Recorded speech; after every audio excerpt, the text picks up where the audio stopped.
At Great Wolf Lodge, there's adventure for the whole family. You and your pack can splash away in the indoor water park where it's always 84 degrees. There's a massive wave pool, a lazy river, and tons of water slides for your pack to enjoy together. And the fun doesn't stop there. Get ready to explore and play at adventure-packed attractions from Magi Quest, a live-action game that takes place throughout the lodge, to the Northern Lights Arcade. There's also a bunch of great dining options and complimentary daily events like nightly dance parties, all under one roof. And the best part? It's their biggest sale of the year. Only on August 4th, book a family suite starting at just $84 a night. It's the 84-degree sale from Great Wolf Lodge, only on August 4th. Book your stay today at greatwolf.com.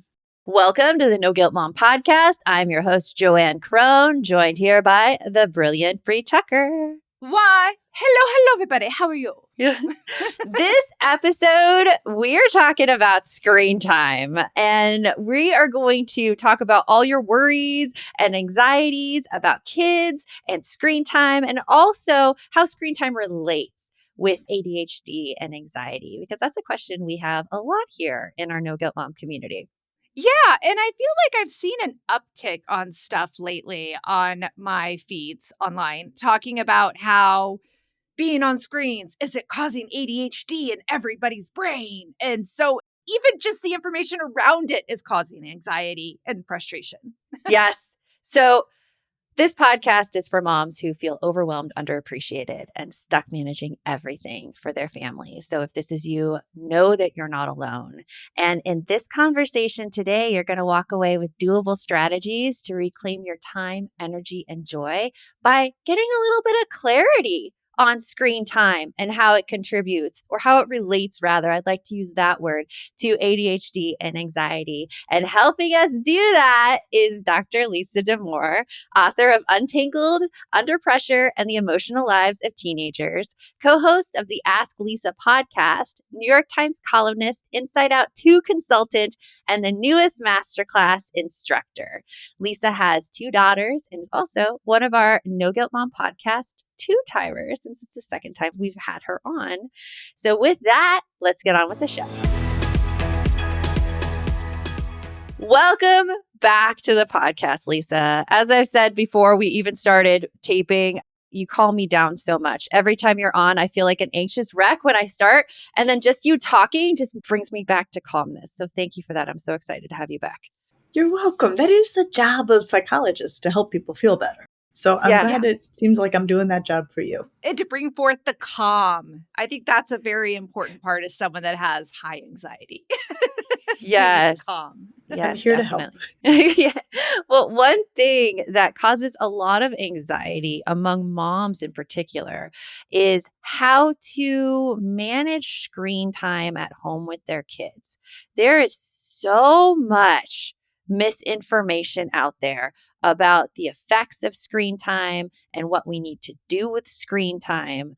Just as a broad overall view, what does the science say about the effect that screen time has on like ADHD and anxiety? Does it cause it, or is it just kind of a contributor?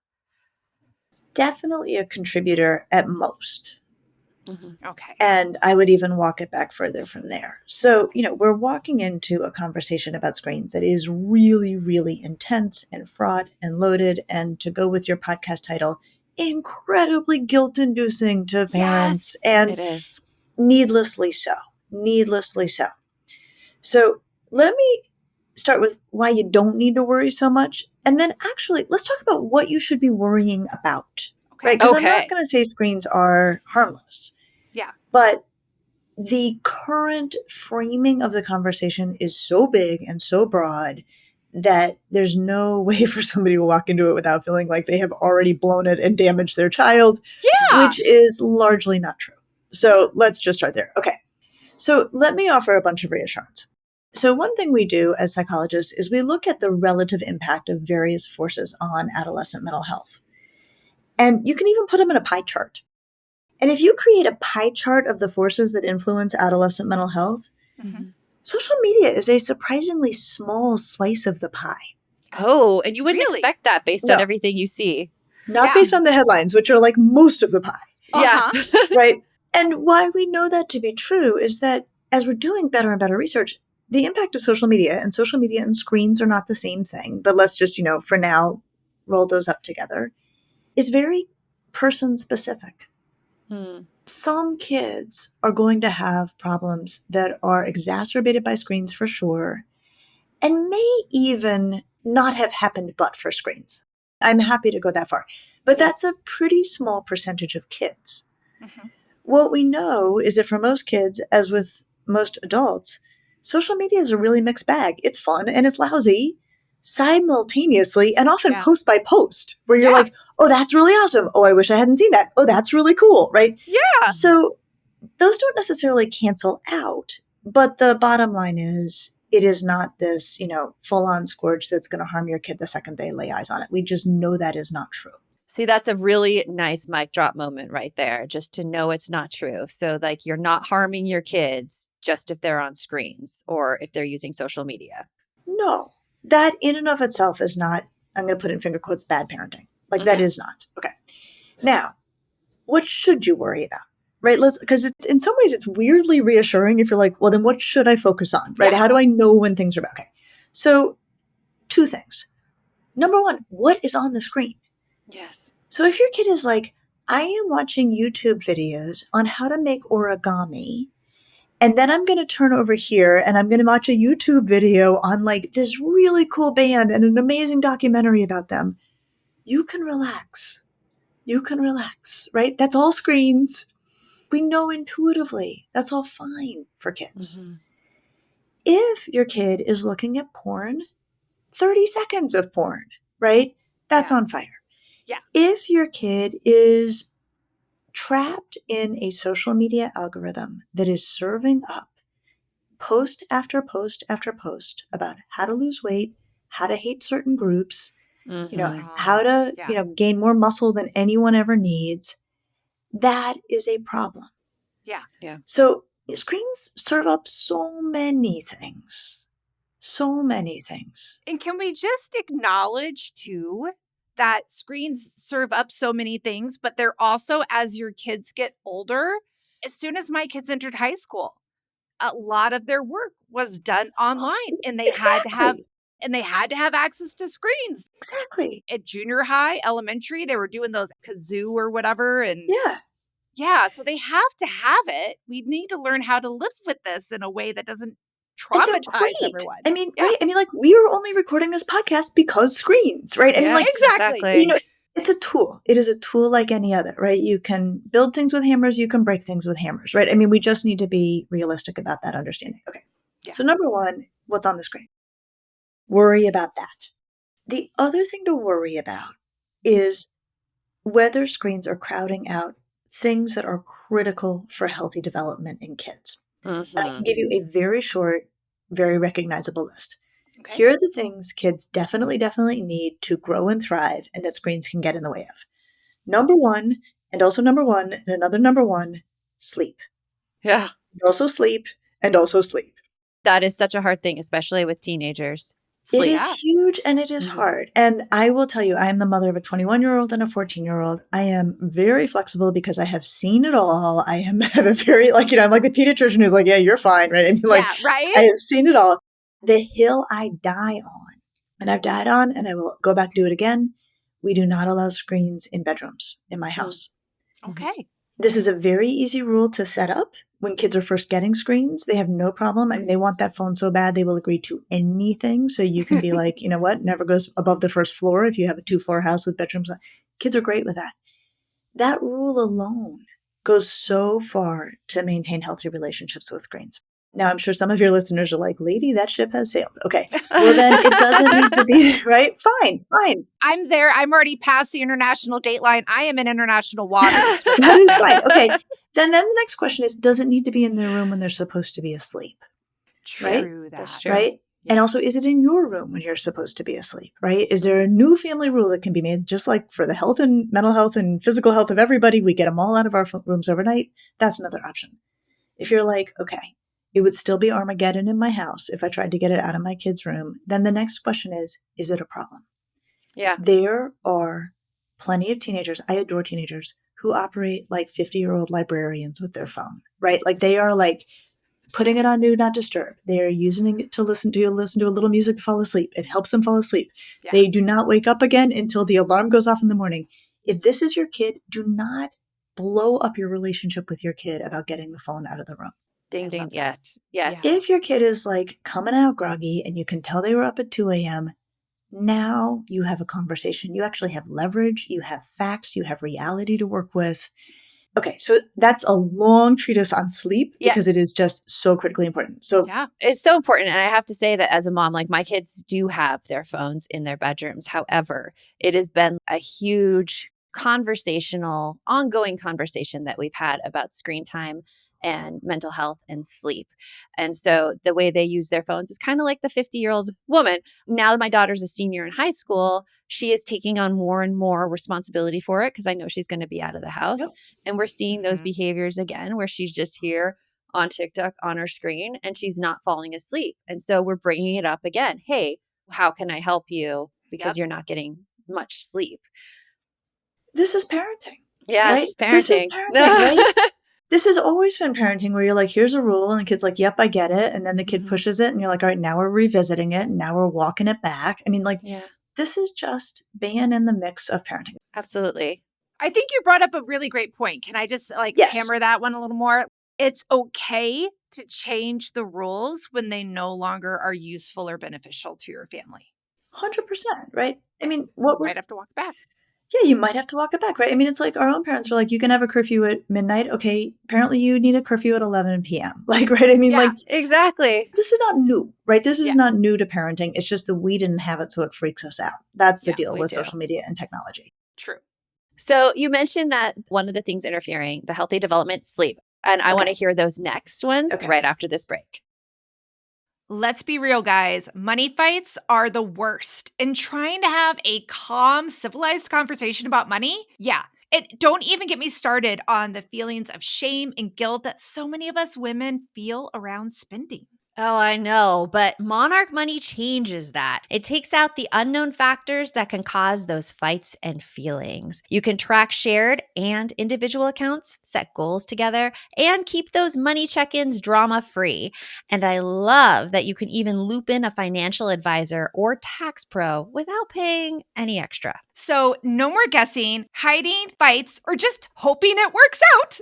Monarch Money makes it easier to be on the same page.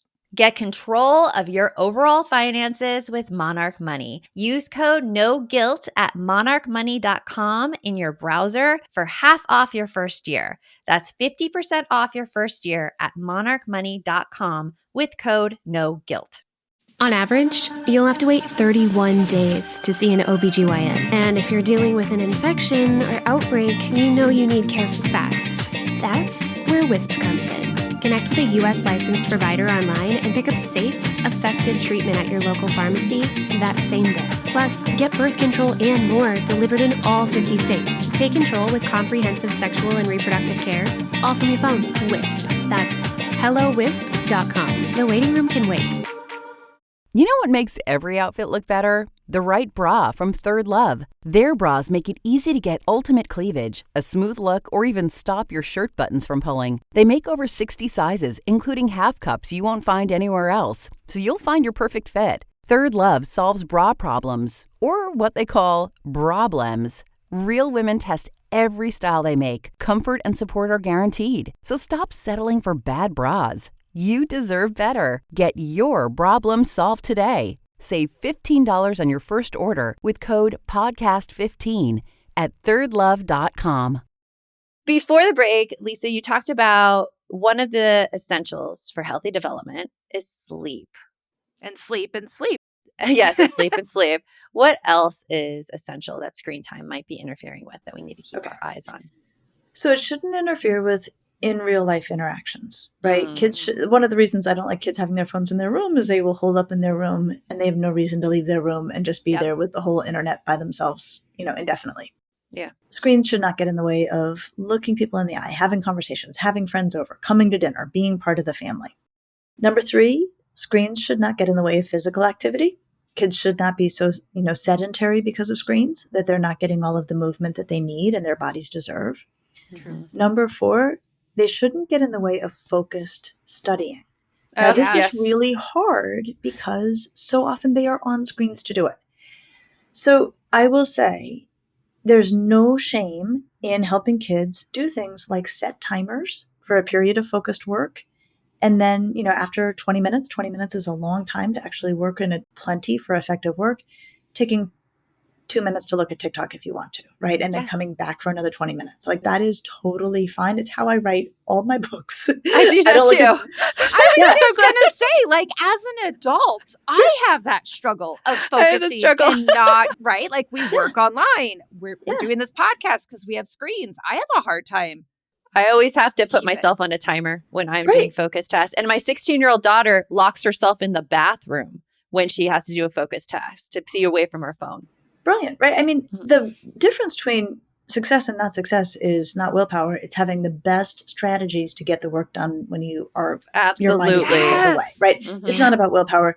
And this is actually just has to be said. The algorithms that we are all up against have literally millions, if not billions of data points to work from to put in front of us irresistible content. So the kid who can't stop looking at it, the adult who can't stop looking at it, this is not about character. This is not about willpower. This is about a fight that is not fair, right? It is all of Silicon Valley versus us. So don't shame kids about being addicted to their phones, right? Like, of course they are. That's what's being done to them by unregulated bad actors. I just think I love that unregulated bad actors. 100%. I mean, it's like teeing off on teenagers is like a very popular sport. It is a really crummy thing to do in the context of talking about digital technology because the adults are not putting guardrails around this that anyone in my field would say 100% you should have guardrails on this. Like, and it should be done at a governmental level. I mean, this is like bananas, right? So, and then the last thing I would say, the fifth thing I would say is like being useful, right? Helping out around the house, helping out around the community, having jobs, having chores. Okay, families can add on from there, right? Maybe religious life is important to your family and you want to make sure that that is carved out and protected. Maybe time in nature is important to your family. But my top 5 are sleep, in-person interactions, physical activity, studying with focus, and making oneself useful to others. I think those are great things. Excellent. To keep in mind, especially for all the parents out there who are worried about screen time affecting their kids' lives, but not actually having this defined way that it's affected. This helps a lot. Seeing like, is it affecting these things? Yes or no. The thing that I see a lot on elementary school parents forums, all those WhatsApp group chats that we have as parents, is this concern about getting kids their first phone. And there's a certain amount of shaming that goes on in the parental community because one parent will be like, oh, my kid has a phone. And the other one's like, I would never let my child have a phone. So what is your advice for getting kids their first phones? Okay, so there's a couple of things that will come into the mix. Number 1 is, do you want your kid to have a phone? So let me just say right here, right now, there are a lot of parents who are like, I am ready for my kid to have a phone and maybe even a smartphone for reasons that are entirely practical. They are waiting for a bus that is highly unreliable and I want them to be able to text me. Or I will feel more comfortable saying they can walk down to their friend's house if I can watch them as they go. Right? So I think it's so often this is characterized as like the teenager who's like, give me a phone, give me a phone. Hello. A lot of parents are like, it will make our family life smoother. It will give you more freedom and more autonomy if you have a phone. So one question is, do you want your kid to have a phone? That is a reasonable reason to start to walk into this neighborhood. Totally. The other reason is your kid is asking for a phone, right? Now, in most communities, there will come a time, and it's very regional, where kids start making plans by text. And 5th grade, I would say, was kind of like, what I could say is like the modal, the most common I hear, 5th or 6th grade, but some parts of the country earlier, some parts of the country later. And the way we want to think about it is that you are now living in a tension, this tough tension to live in, which is social media, digital technology can have downsides for kids. Social isolation also has downsides for kids. It does. We have measured this for years. So the way I did it with my kids, and people can make their own choices, but I will give you how I did it with my kids. I said, I don't think you need access to texting until you are not able to stay connected to the social activity of your friends without it. Mm-hmm. Okay. And there does come a time where kids start making plans, and if you are not accessible by text, you're not included in those plans. I've seen that happen on my Right? kids. Yeah. And it's not because kids are jerks. It's because they are kids. And they're not like, oh, and somebody needs to call their landline or somebody needs to get, they're like, I mean, they're not going to do it. We adults don't do it. I mean, if somebody No. calls me, I'm like, nope, not answering that. Text me instead. I don't know that number. Goodbye. Yeah. So the time will come where the kid is like, I can't see my friends because I don't know what's happening because I'm not accessible by text. Mm-hmm. That is your moment. That is your moment. That's when you say, okay, I might be open to texting. Now, the beautiful thing about this is you can make all the rules right here, right now. You can say, you will get a device. It never goes in your room. The kid will be like, 100%, you got it. You will get a device that, like put all of the rules you want around it. It will have no social media apps. You can give a kid a smartphone. I've done it twice. No social media apps, no capacity to download apps without your permission. Mm-hmm. I also don't give them a browser. We talk about social media. We don't talk about browsers, right? Kids see porn on browsers. Mm-hmm. Okay. Kids don't need browsers. Yeah. True. They need texting and they need music. The number one way that kids regulate their emotions is by listening to music. This is beautiful. This is wonderful. This is highly adaptive. They do it over their phones. So what I would say is you just go really slow. Start with texting. To me, texting is like JV social media. If your kid texts like a 40-year-old librarian, or the other thing they do is they just send like inscrutable but actually benign memes, like a lot of them. Yeah. Right? Like that's a lot of There's what gets so trained. many of them. Joanne's like, I got a 6th grader. It happens. Yeah. Seventh. I look at them like, I don't get it. I don't get it. I mean, it looks like, but it's not harmful, but like, I don't get it. But it's cracking you up. And they're laughing and they show it to you and you're like, okay. Okay. Oh, great. I know. My teen gets so mad when she shows me a meme and I don't find the humor in it. But they're happy and they're connected and it's harmless, right? There's nothing bad happening here. If that's your kid, when the time comes that they ask for social media, and we'll come to how you make that decision, you can feel better about it because you're like, I see how you operate on texting. I see what this is about for you. If your kid gets texting and very quickly is into like the meanest text thread ever or is sending mean texts, do not give that kid social media. You should probably take back their texting, right? I mean, like we can do this gradually. And it's what you said earlier. You give a little and sometimes you have to walk it back, but you don't have to hand over a fully loaded browser and any social media apps you want phone all at once. The time will come, and I've said this to my kids, when the conversation moves over to Snap or Insta for what's happening and where. And I have said to both of them, and it worked fine so far with both of them, when that day comes, let me know, and we will see how you have handled yourself on texting. We will see if I feel comfortable with you moving over to a social media app, which is, vastly more complex than texting. Mm-hmm. And if you're like, okay, you have handled yourself well, you have been a model citizen, then I think you just have a few more conversations about like, now you're going to meet some algorithms that do not have your best interest at heart. And this is, there's going to be some pretty lousy stuff that is going to come into your feed. And I am here to talk with you about it. I also am expecting you to zip right past it, do everything you can to keep your algorithm on the, adorable cat side, the carpet cleaning video side, which teenagers love, like whatever it is. ASMR. ASMR, right? ASMR. Yeah, it's crazy. So have that conversation. And I will just say, I hate the algorithms. I hate the algorithms. I feel like they are so dangerous because they can serve up stuff at volume, right? It's one thing to see one image of a super thin kid. It's another thing to see 1,000. Like they make me really uncomfortable. So you need to be in conversation with kids.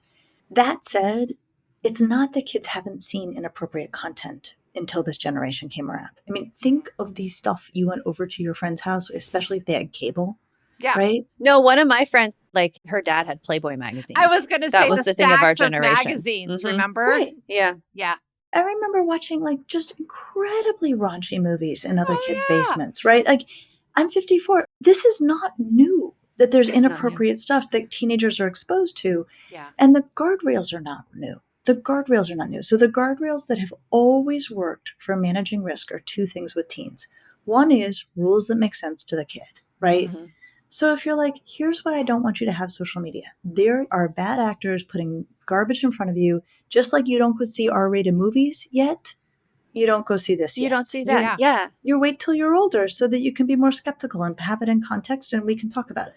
So what you've described, Lisa, is a really gradual release plan of getting your kids first their first phone, what apps to include or not to include there, and then moving over into the social media apps. Coming up next, I want to ask you about how to kind of manage it, what to watch out for when your kids get on social media.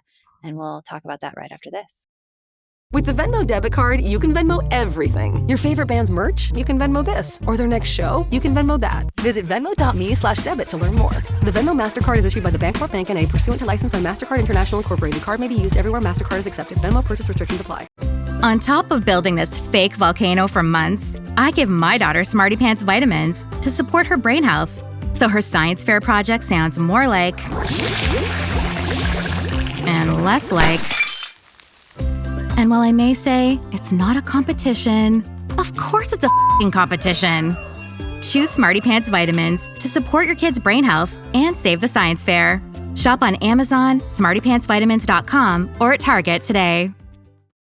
The Nordstrom Anniversary Sale is on now. Shop new arrivals on sale for a limited time from Madewell, Bobbi Brown, New Balance, and more. You'll find tons of deals under $100 on summer-ready fits, plus beauty exclusives from your favorite brands. Nordstrom makes shopping easy in stores, at Nordstrom.com, and on their app. Hurry, prices go up August 4th. So we've talked so far about getting kids their first phone and also what to look for with kids and screen time and what screen time may be impeding in terms of normal development. But let's focus in on these social media platforms because I know my son right now, he's in 7th grade and he has access to Instagram, which is on my phone too. So I monitor everything that comes in. I can see what algorithm is serving him. I feel comfortable with that. And we've had so many conversations regarding that. He has now asked for TikTok.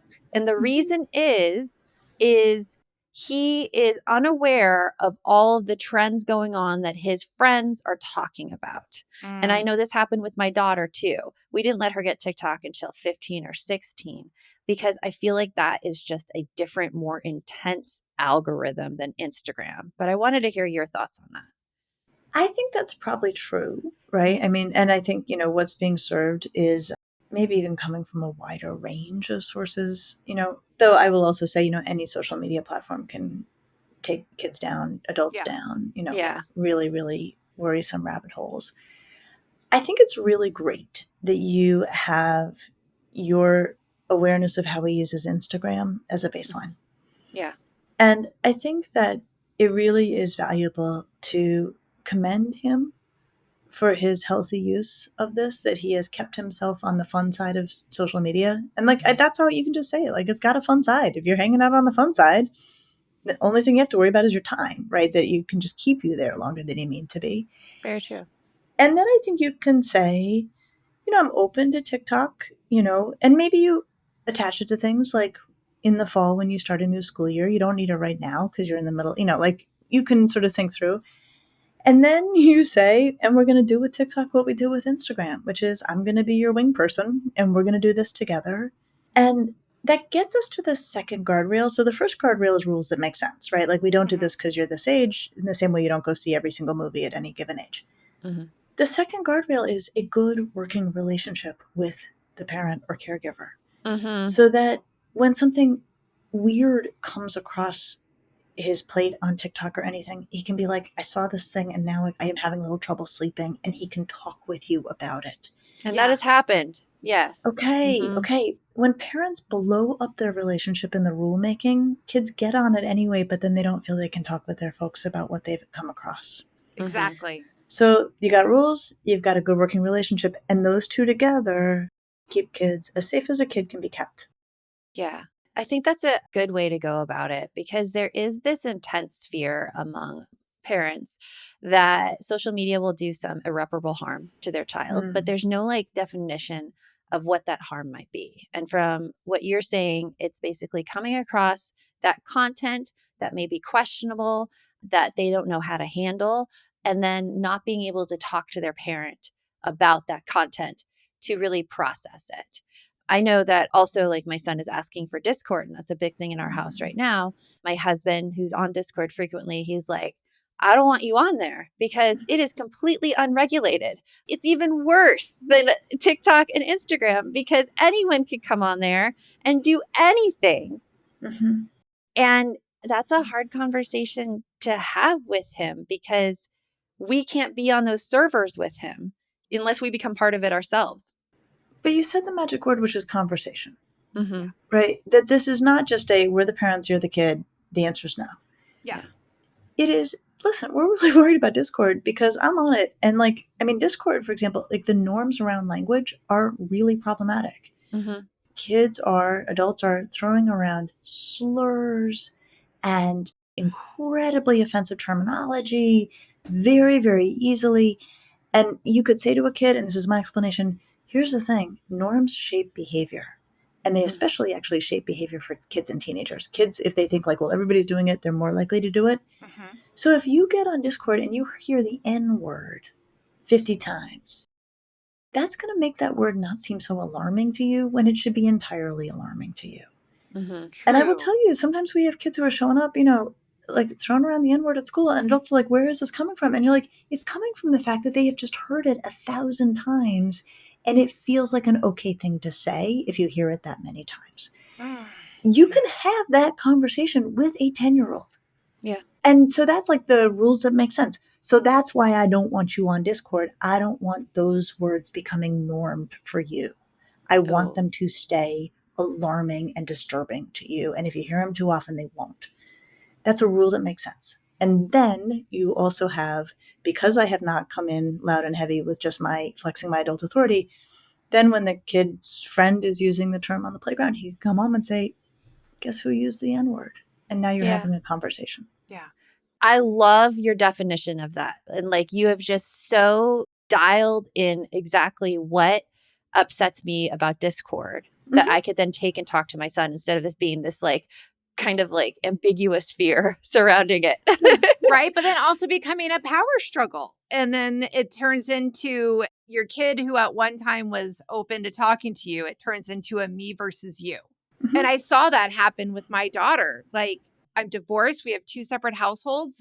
She got in trouble for what she wore at the other household. She was asked, what she didn't want to lose. And she's like, well, I don't want to lose my TikTok. And so they took away her Instagram instead because they're like, well, you didn't say that. So we know you want that one more. And ever since, she won't talk to those parents about anything anymore because she felt like blew up that the relationship over this. Yeah. Yeah. Over a skirt. I mean, and the thing is, teenagers are actually very, very rational and reasonable. They just need things to make sense and add up. Yeah. Mm-hmm. Right. So you can't just say because I said so anymore. Oh my gosh. It's just right. Whereas like when I talk with adolescents about drugs, I don't say they're illegal. I mean, the kids know they're illegal. Like they also know lots of kids are using and they've never seen a cop anywhere near them. Yeah. I just run down the biology. I'm like, here is why these drugs have been made illegal. This is the impact on your neurological system. This is the impact on your cardiac system. Yeah. They need and deserve and actually honor facts that are rational and that they can understand as being a good reason for a rule. Yeah. We owe that to them. And if you give that to them, they're like, okay, fine, I'll work with you. Yeah. Yeah. As long as it makes sense. It's a part of a pair because as they become teenagers or just in general, as our kids become older, we expect them to do more, right? Mm-hmm. Take on more responsibilities at home, be more self-sufficient and getting dressed and taking care of your schoolwork and staying on top of X, Y, and Z, practicing your instrument, practicing your extracurriculars that you're doing without me having to be on top of it. Oh, but at the same time, I'm not going to give you the respect. Right.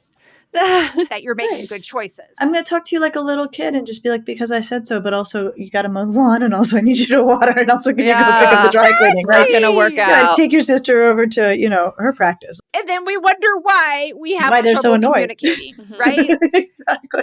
Yeah, it's not always easy. It's scary putting that degree of trust that you have raised your child in a way that they will talk to you, that they will be aware when things are going awry.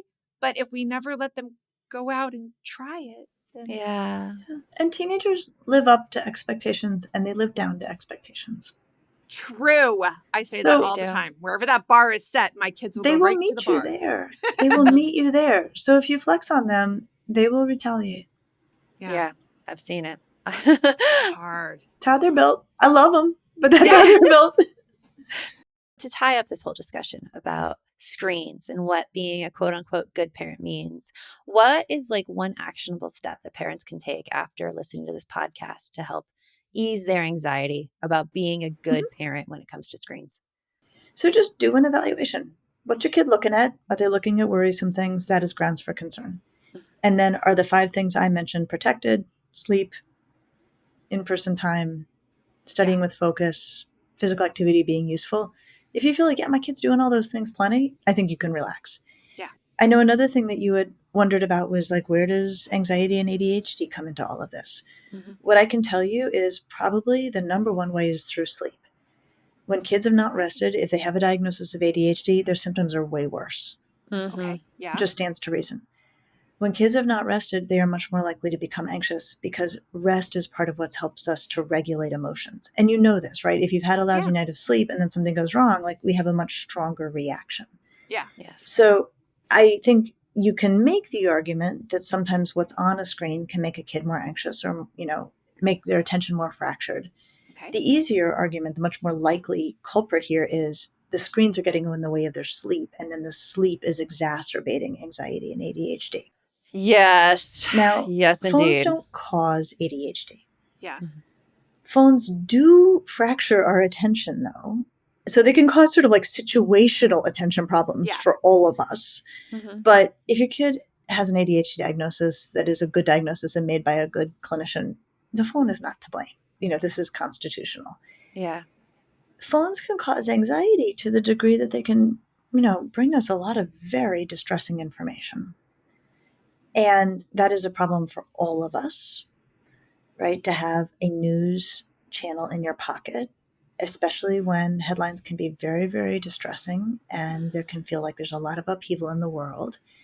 So I would just be mindful of that and also mindful of the ways in which I really feel for kids today that because of their social media universes, they know all of the things they're being left out of. And that can leave them feeling anxious. Like, at least we had no idea how not invited to things we I were. have no idea how I would have dealt with that, seeing all the know. parties going on. And I'm like, know. but Yeah. that's hard. That's hard. So that's going to make you anxious, but we can just be really tender and sweet with kids about that. Yeah. So, Lisa, tell us about your upcoming masterclass and what parents can expect to take away from watching the masterclass. Such an honor to get to do this. I'm one of 4 instructors in a masterclass about parenting, and such a delight to work with Masterclass. They are really classy, for lack of a better word. Beautifully done, beautifully put together, incredibly fun to watch and learn from. And the class really covers, it's a very sort of broad and reassuring take on parenting. Everything you're describing about guilt-inducing things out there, anxiety-inducing guidance around parenting, like this class is the opposite. It is really designed to help parents feel empowered, to help parents feel that they can trust themselves, to offer sort of broad guidelines for what to focus on, but to really honor that parents know their kids better than anyone's going to know their kids, and that there are a million ways to get it right as a parent, and just a few things that we want to be sure to steer clear of. I love it. I watched a few episodes of it and I am fantastic. enthralled, and it's interesting and holds your attention through the entire thing. But I loved how I felt at the end of it. I felt very empowered and relaxed. Good. So Doing you the right guys- things. Yeah. So we like to end every episode this way, Lisa. What is something that's coming up for you that you're really excited about? Well, what's coming up is season 6 of the Ask Lisa podcast. Rena That's and I exciting. have been at this for a long time. I'm so excited. And we launch a new season on September 2nd. And we are just thrilled. I mean, I'm so excited about what we have in store. And, what I love, the podcast focuses on raising tweens and teens. And the fun thing about tweens and teens is that there's always timeless stuff for us to address. We answer questions from parents like, why won't my kid talk to me? Yep. And then there are timely things. AI companions, Zins, and vaping are making a comeback big time. Yeah. And so this new season will address both the timeless and the timely things that make raising tweens and teens kind of bumpy sometimes. Yes, I love that. That is really exciting. And I hope that you listening right here, you have gained a little bit more clarity and feel a little calmer about your kids using screens and how those screens affect either ADHD or anxiety. As Dr. Lisa put it, it's probably not the screens. It could be the lack of sleep due to the screen usage. So remember, the best mom is a happy mom. Take care of you. We'll talk to you later. Thanks for stopping by. If you'd like to support the show further, you can share episodes with your loved ones, leave a positive review, or follow us on social media at No Guilt Mom. You can also show your love by visiting our amazing podcast sponsors. We have a link in the show notes.